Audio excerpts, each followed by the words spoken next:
Suzuki Gixxer সিরিজের বাইকগুলোর একটা বড় প্রবলেম হচ্ছে এই বাইকের সাউন্ড নষ্ট হয়ে যায়। ধরেন আপনি একটা জিক্সার বাইক কিনছেন নতুন এবং বাইকটা কেনার 2000 বা 1500-2000 কিলোমিটার পরে গিয়েই আপনার বাইক থেকে একটা ঝিরিঝিরি আওয়াজ পাচ্ছেন।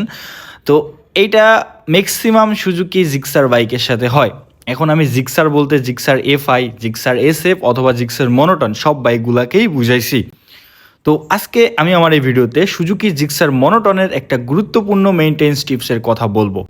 আর সেই টিপসের নাম হচ্ছে ট্যাপেট অ্যাডজাস্টমেন্ট বা ভ্যালভ ক্লিয়ারেন্স অ্যাডজাস্টমেন্ট। একটা বাইক নতুন থাকা অবস্থায় ইঞ্জিনের সব কিছু একদম ঠিকঠাক মতো কোম্পানি থেকে সেট করে পাঠায়, কিন্তু একটা বাইক নতুন যখন রোডে চলতে থাকে ইঞ্জিনের ভেতরে যে ভালভ এবং অন্যান্য কম্পোনেন্ট স্বাভাবিকভাবে কিছুটা ওয়্যার হয়।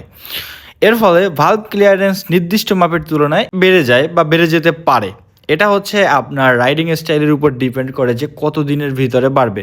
অনেকে আছে আপনার 4 থেকে 5 হাজার কিলোমিটার চালানোর পরে গিয়ে প্রবলেম ফেস করে, অনেকে আছে 1500-2000 কিলোমিটারের ভিতরে এই জিনিসটা ফেস করে। এই জিনিসটা যখন ফেস করে তখন কি হয়, ইঞ্জিনের হেডের দিক থেকে একটা ঝিরঝির শব্দ বা ট্যাপেটের একটা শব্দ শোনা যায়, মানে শব্দটা একটু বেড়ে যায়, যার কারণে নোটিসেবল হয়।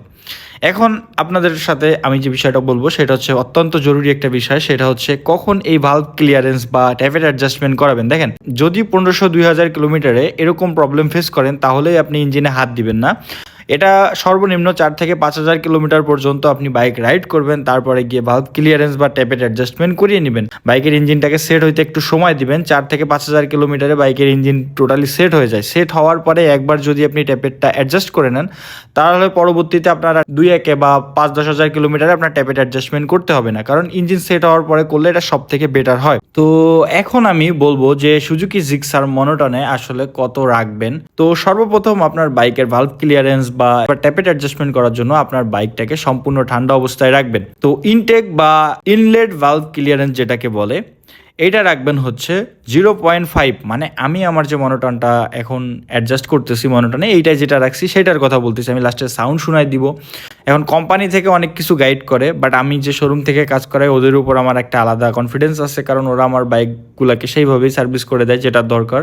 আর হচ্ছে এক্সস্ট ভালভ ক্লিয়ারেন্স যেটা, সেটা রাখবেন হচ্ছে 0.8। ইনটেক যেটা এটা রাখবেন 0.5, আর এক্সস্ট যেটা এটা রাখবেন 0.8। অর্থাৎ ফিলার গজ দিয়েই এই নির্দিষ্ট রেঞ্জের মধ্যে ক্লিয়ারেন্স ঠিকঠাক মতো সেট করে নেবেন।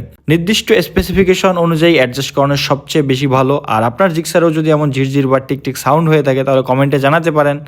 আর এরকম মেইনটেন্স গুরুত্বপূর্ণ টিপস পেতে আমার পেজটাকে ফলো করে রাখতে পারেন।